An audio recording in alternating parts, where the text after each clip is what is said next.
ഷാജി പാപ്പനും പിള്ളേരും അതിനെ കപ്പ് തൂക്കിയിരിക്കുകയാണ്. വീണ്ടും സെക്കൻഡ് പാർട്ടിൻ്റെ വലിയൊരു വിജയത്തിന് ശേഷം അടുത്ത തേർഡ് പാർട്ടിലേക്ക് വന്നപ്പോൾ അതിലും വലിയൊരു വിജയത്തിലേക്കാണ് ഇപ്പം തേർഡ് പാർട്ട് പോയിക്കൊണ്ടിരിക്കുന്നത്. മറ്റേതിനെ വെച്ച് നോക്കുമ്പം ബഡ്ജറ്റ് വൈസ് ആണെങ്കിലും സിനിമയുടെ വലുപ്പം വൈസ് ആണെങ്കിലും എല്ലാം ഈ സിനിമ വലുതാണ്.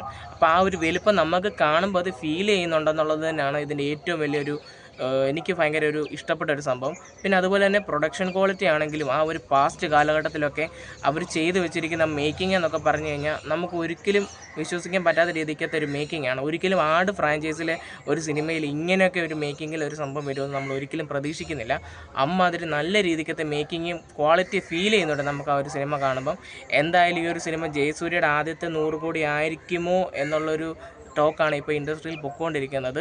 ആകാൻ വളരെ വലിയൊരു സാധ്യത കൂടുതലാണ്. കാരണം ഹവർലി 20K മുകളിലാണ് ഈ സിനിമയുടെ ടിക്കറ്റ് ബുക്കിംഗ് നടന്നുകൊണ്ടിരിക്കുന്നത്. ഏകദേശം ലോക, തുടരും, എമ്പുരാൻ എന്നീ സിനിമകൾക്കൊക്കെയാണ് ഇതിനു മുമ്പ് ഇങ്ങനെ സംഭവിച്ചിരുന്നത്. അതിനുശേഷം സംഭവിക്കുന്നത് ആടുതറിക്കാണ്.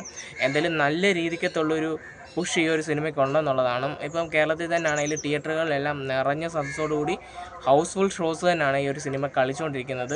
ഇന്നത്തെ ദിവസം തന്നെ ആണെങ്കിലും നോക്കിക്കഴിഞ്ഞാൽ നമുക്കറിയാം ടിക്കറ്റൊക്കെ കിട്ടാൻ ഭയങ്കര ഒരു പാടാണ്. ചില അത്രയും നല്ലൊരു തിയേറ്ററായിട്ടുള്ള തിയേറ്ററുകളിലേ ഉള്ളൂ കുറച്ച് ലോ ആയിട്ടുള്ളത്. അല്ലാത്ത ഹെവി തിയേറ്ററുകളെല്ലാം പക്ക ബുക്കിംഗ് ആണ് നടന്നുകൊണ്ടിരിക്കുന്നത്. പാപ്പനും പിള്ളേരും പിന്നെ വരുന്ന വരവ് പിന്നെ വെറുതെ ആകത്തില്ലെന്നുള്ള കാര്യം നമുക്കറിയാവുന്ന കാര്യമാണ്.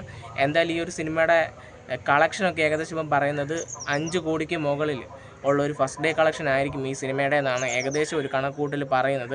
ഉറപ്പായിട്ടും ആ ഒരു റേഞ്ചിൽ തന്നെ നിൽക്കുമെന്നുള്ള കാര്യത്തിൽ നമുക്കൊരു ഡൗട്ടും വേണ്ട. എന്തായാലും ജയസൂര്യയുടെ എനിക്ക് തോന്നുന്നു ജയസൂര്യയുടെ ഒരു ടോപ്പ് കളക്ഷൻ ആയിരിക്കും ഈ വരുന്ന ആട് സിനിമയുടെ ഫസ്റ്റ് ഡേ കളക്ഷന്. ഫൈനൽ കളക്ഷനും അദ്ദേഹത്തിൻ്റെ ഇതിനു മുമ്പ് ഇറങ്ങിയ സിനിമകളെക്കാളും കളക്ഷൻ ഉണ്ടായിരിക്കും എന്നുള്ള കാര്യം ഡൗട്ടില്ല. ഇനിയും വരുന്നത് ജയസൂര്യയുടെ ഒരു ചെറിയൊരു കാലഘട്ടമാണ്. കാരണം അദ്ദേഹം കുറേ നാളായിട്ട് ഏകദേശം 4 വർഷത്തോളം ഒരു ഗ്യാപ്പ് എടുത്തിരുന്നു. ആ ഗ്യാപ്പ് നല്ല രീതിക്ക് തന്നെ പുള്ളി യൂസ് ചെയ്യാനുള്ള ഒരു പരിപാടിയിലാണ്. കത്തനാറൊക്കെ വരുന്നുണ്ട്. എന്തായാലും എല്ലാം നല്ല സിനിമകളായിട്ട് വരട്ടെ. ഷാജി പാപ്പനും പിള്ളേരെയും നമുക്ക് മലയാളികൾക്ക് വീണ്ടും കാണാൻ ആഗ്രഹമുണ്ട്. അപ്പം ഈ പാർട്ടും ഇത് ഓരോ പാർട്ട് ഇറങ്ങും തോറും അതിനേക്കാളും നല്ലതായി വരട്ടെ എന്ന് നമ്മൾ ആഗ്രഹിക്കുന്നു. എന്തായാലും നിങ്ങൾക്ക് ഈ ഒരു സിനിമ ഇഷ്ടപ്പെട്ടിട്ടുണ്ടോ ഇല്ലെന്നുള്ളത് നിങ്ങൾ കമൻറ്റ് ചെയ്യാം. എന്തായാലും പടം തൂക്കി.